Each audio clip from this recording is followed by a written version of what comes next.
미국 중앙은행인 연방준비제도가 기준금리를 또다시 인하했습니다.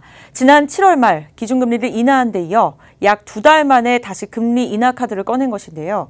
이에 따라 국내 증시도 상당한 영향을 받을 것으로 예상됩니다. 장민선 기자입니다. 시장의 예상은 틀리지 않았습니다. 미국 중앙은행인 연방준비제도가 현지 시간 18일 기준금리를 또다시 인하한 겁니다. 연준은 전날부터 이틀간 개최한 연방공개시장위원회 정례회의에서 통화정책 기준금리인 연방기금금리를 기존 2에서 2.25%에서 1.75에서 2%로 0.25%포인트 내렸습니다.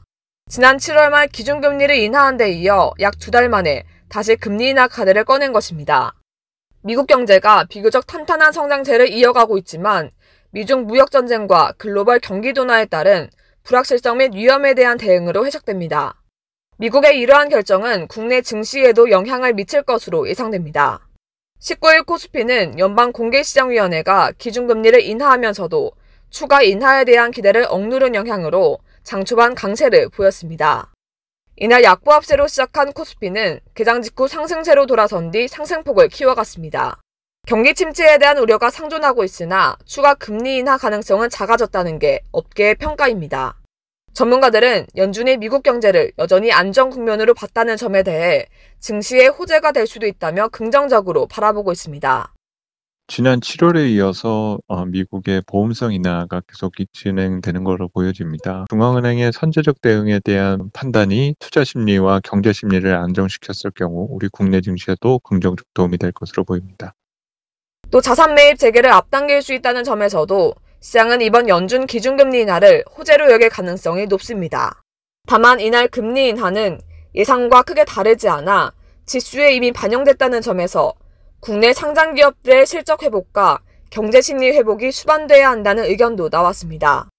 우선은 그 금리 인하에 대한 기대 등을 주가가 반영시켜왔고 주가는 이달 들어서 빠른 회복세를 보여주고 있지만 여전히 연초 지수 수준입니다. 지금의 어떤 반등 추세가 중장기 추세로서 자리 잡기 위해서는 우리 상장 기업들의 실적 회복 그리고 경제 심리에 대한 회복 등이 필수적이다라고 보여집니다. 또 전문가들은 기준금리 추가 인하에 대한 기대보다는 실물 경제와 국내 상장 기업들의 실적 동향 등을 파악하는 것이 필요하다고 당부했습니다. 경기 상황이 안 좋은 만큼 금리가 인하되기 때문입니다. 미국의 기준금리 인하 효과로 기대감이 커진 국내 증시. 나쁘지 않다는 해석과 경기 회복 기대감도 나타나는 상황에서 지금부터는 실제 경기 침체에 대한 정도를 냉정하게 평가해 신중한 투자가 이뤄져야 할 시기입니다. 박스앤뉴스 장민선입니다.